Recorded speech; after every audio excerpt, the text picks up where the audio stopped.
All right, what's up, everybody? This is Zach Rice. We're back again with more of Avernum 3 Ruined World. Here we are now at the murder cave, where two guys were murdered, named by names of Thompson and Foley.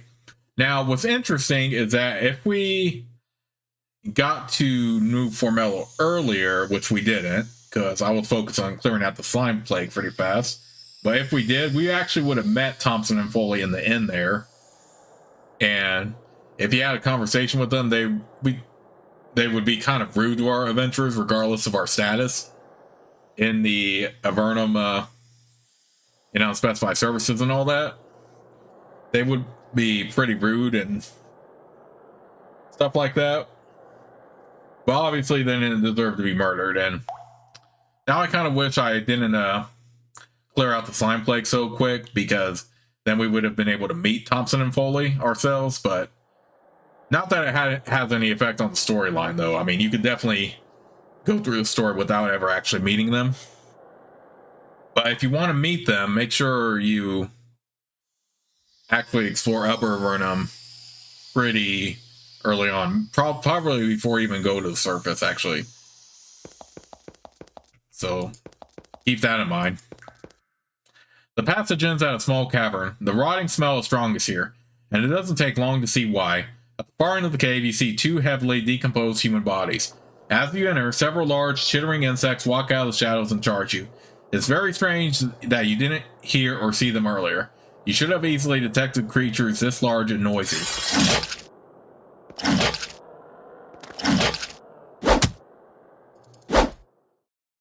Hopefully no more no bugs for now. Then I might have just jinxed myself saying that.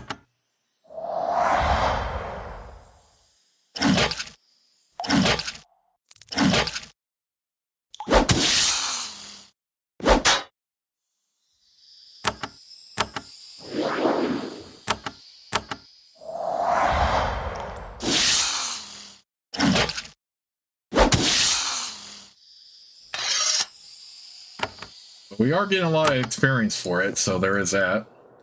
You reach the bodies and examine them closely. They were human males. They've been dead for some time now. With all the monsters around here, it's easy to guess why the bodies haven't been recovered. These men were not killed by chit racks, as you might have expected. They were burned to death. They were both struck in the chest by intensely severe and almost undoubtedly magical flames. The question is obvious. Who would sear these men to death and then leave them here? And why? There must be more evidence around here somewhere.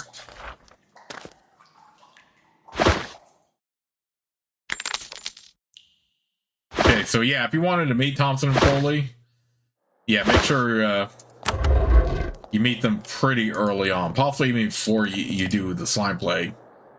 The rotting smell is mercifully much weaker back here. You check the floor for tracks or signs of someone having been here recently. You don't find anything interesting yet. But either way, you can go through the storyline without meeting them, so meeting them isn't actually a part of it. But, you know, if you want to, you can. My main focus was just getting rid of the slime plague fast. You hear a familiar, unpleasant clicking noise. As you try to leave the cavern, giant insects climb out of the pit and charge you. T-Rex tend to emit a constant chittering noise. Again, it's odd that you didn't hear them earlier. Not the freaking no bug. Get out of here with that. Get away from my freaking... Oh, God. I can't even... Yeah, this ain't gonna do anything. Crap.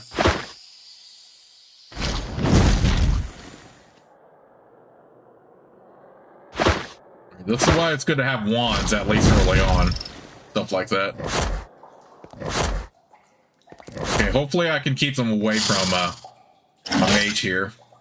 He's gonna be the most squishy out of all my fighters here. That ain't gonna do anything. Yeah, she doesn't have anything that could help her. Oh, she does have that, at least. Okay, I don't want to use that.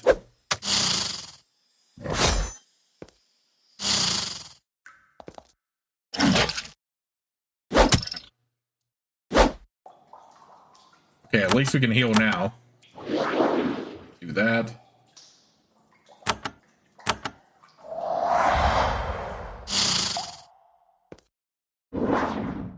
Oh, you are a bunch. Oh, you are dumb for that. Get out of here. Freaking punk.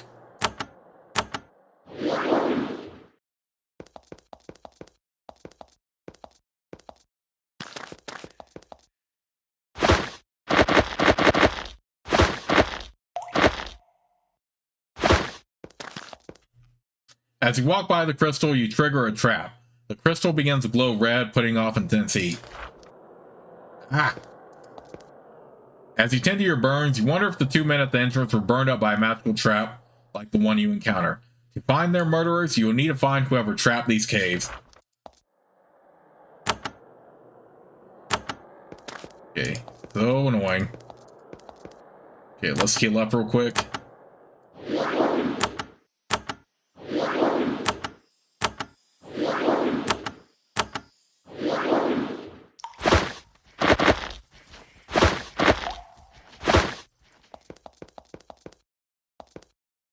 This narrow stone bridge is narrow and heavily cracked.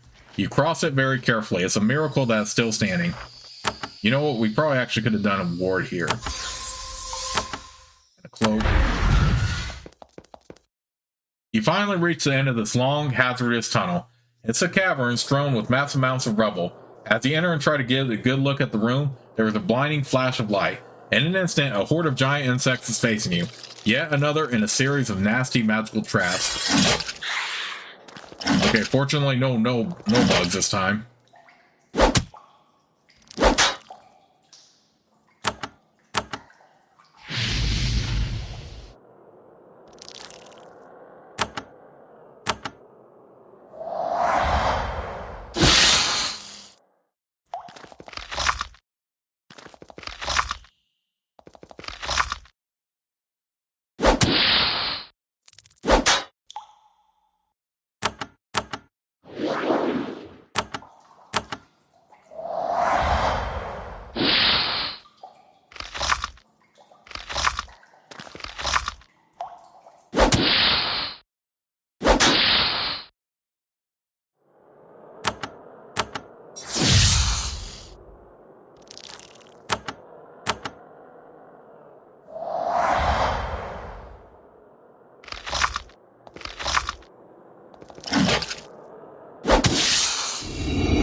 Ooh, we actually leveled up from that.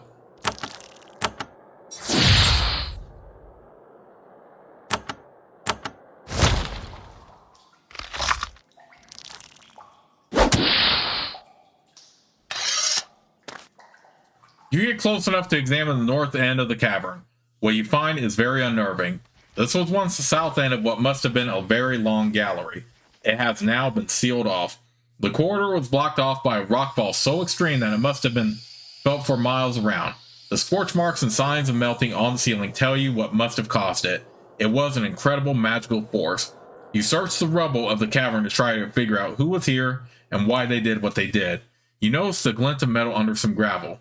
Brushing away the gravel, you find the shattered skeleton of a humanoid. It was probably slain by accident when the tunnel was destroyed. It grasps a finely polished steel key. It's of normal size, but of a very peculiar, twisted looping design. There are no markings on it or any other indications of who might have made it. It's the only interesting thing you find. Discouraged, you take it with you. It looks like this is as far as you're going to go. Twisted steel key.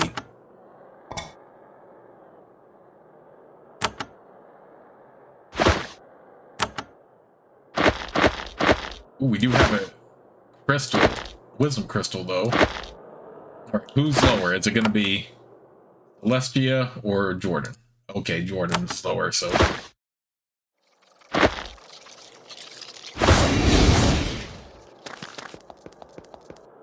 Oh, I could have also given it to Rex, but. Oh, you are dumb for this. Get away from me, fool. Yeah, we might have to fight our way out here, honestly. Yeah, you would do that, punk. Get out of here. All that no bug was actually behind us.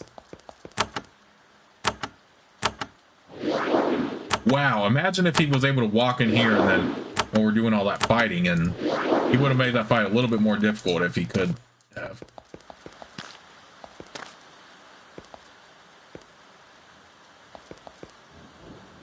Okay, more fire damage, unfortunately. Get everybody healed up again.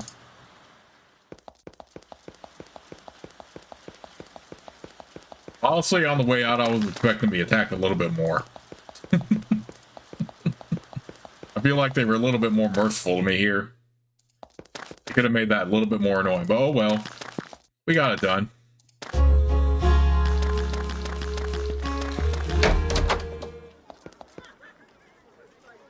I found this key inside the cave where the murders happened. He looks at it carefully.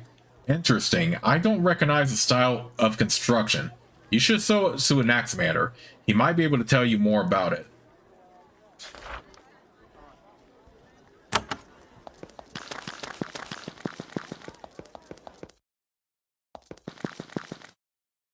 You wander up next to a group of cave cows. The scrawny, sickly, flatulent creatures mill about, unhappily grazing the mushrooms and watching you sadly.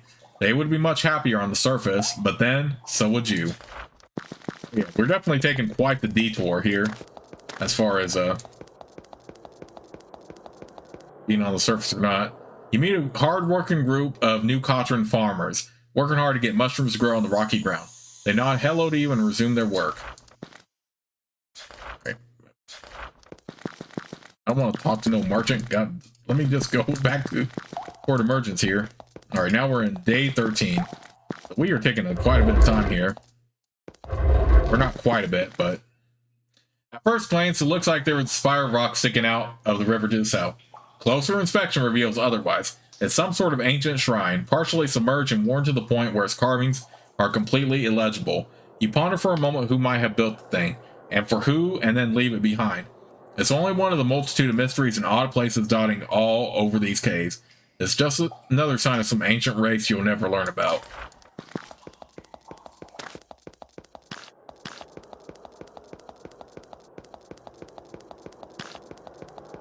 Although exploring all of Upper Avernum does take a few days, it looks like, so might be better off just trying to getting to the surface and exterminating the slimes as soon as you can.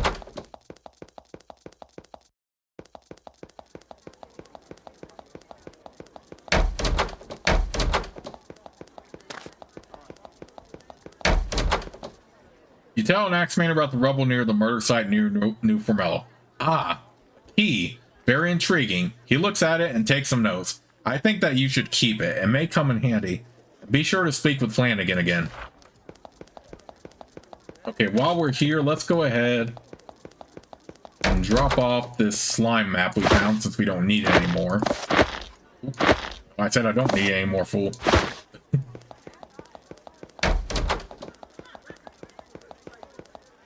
I wonder if Eva has any new dialogue for us.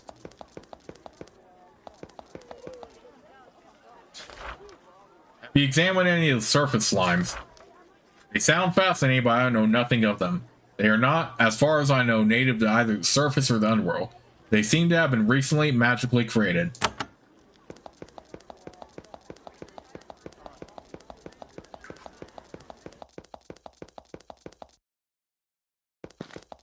Let's go back to Flan again.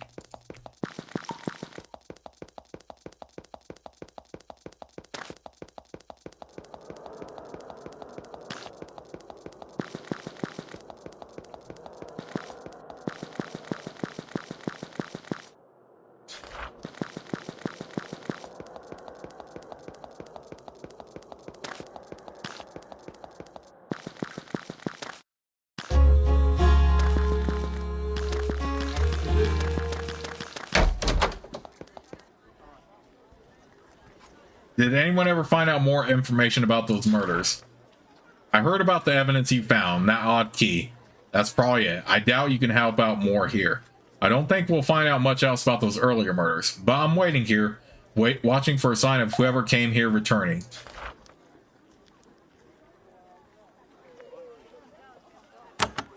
Okay. Well, it looks like we got that completed, at least.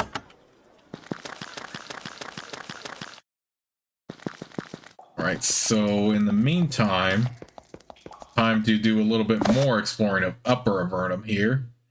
We already found the murder cave. We still have a little bit more to explore here. We have Gikra and Erica's tower before we head up back to the surface. Let's head over to Gikra first. This fool will move. I don't want to shop right now.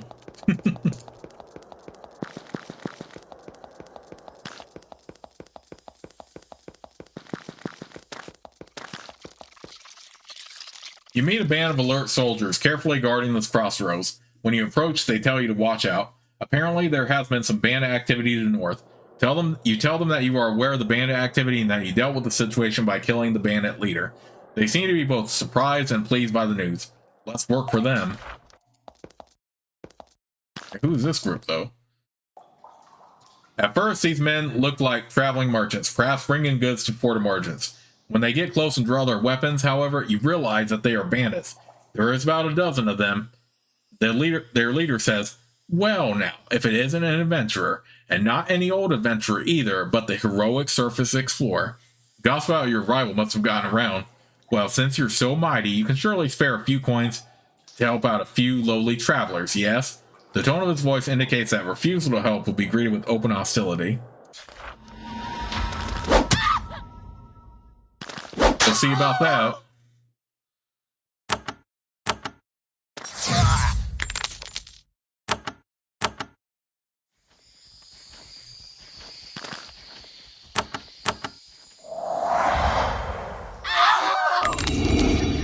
See, look at this mess right here.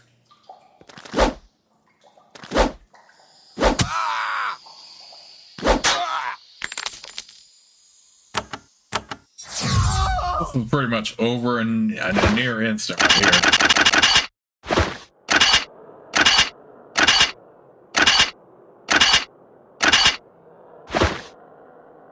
The arrogant brigands have met their match. Upper Avernum is now a little bit safer thanks to your efforts. You search the brigands carefully and find a small pouch of silver coins in their leader's boot. As you walk near this dark green pool, you notice bright motes of light floating just over the surface. They jump and dance, beckoning you closer. Weapons drawn, you carefully approach the glowing water. As you do, the lights rise up off the water and form into some sort of shape. It is humanoid, but so faint and unstable you can't make out the species. When it has formed, it speaks.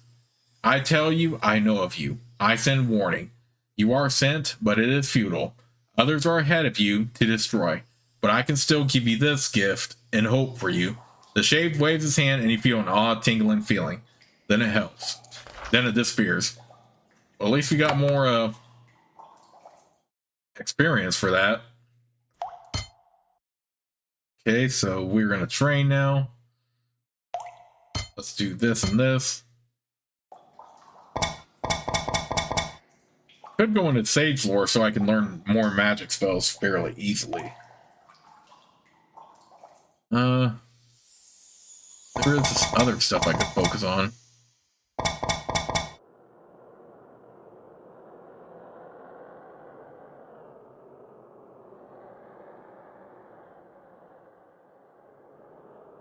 You know what, let's just stick with the warrior stuff right now. Let's go with Mighty Blows.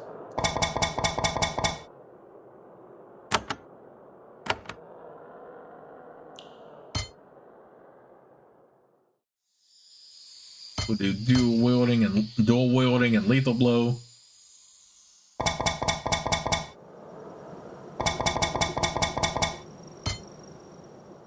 Oh, improve strength here.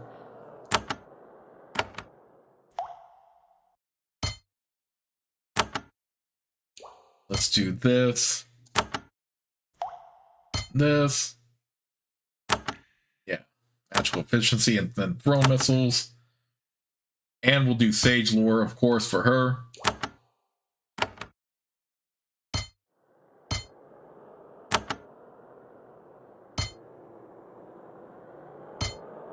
Sage Lore.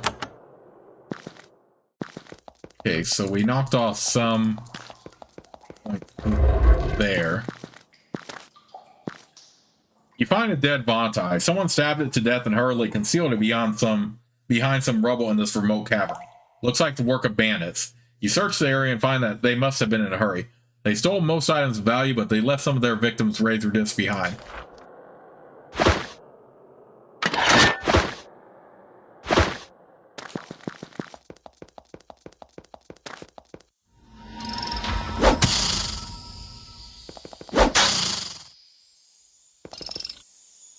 Ooh, I wonder if we can go back and read that one spellbook back up on the surface that Bojar had, now that I got the Sage lore. Both of my spellcasters.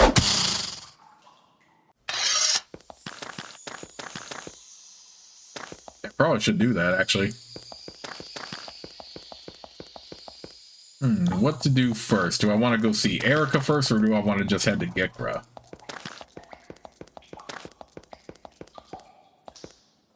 You encounter a group of Vonatai warriors. Vonatai are extremely rare in the upper caverns. It's usually too warm for them. Some have come up, though, to help improve relations between your peoples. The bandits keeping watch around the Vonatai outpost Gikra, keeping away the bandits and lizards. They watch you carefully as you approach. You speak briefly with the Vonatai patrol. The tall, great gray creatures are dignified and reserved, but friendly. Their mastery of your tongue is limited, but you can roughly understand what they're saying. We welcome you. We of Gikra. They point to their outposts on the lakeshore. We inviting you in. Go see us place. If travel, be rare chit racks. Luck safety to you. They bow and move on. This bizarre bulbous building is clearly a Vonatai construction. The stone looks not so much cut or shaped as grown. The walls are round, smooth bubbles of rock. Eerie, silent passages lead inside. Alright, so I'm going to go ahead and save the game right here, but I will see you all soon with the next part of Let's Play, as we will explore Gikra next.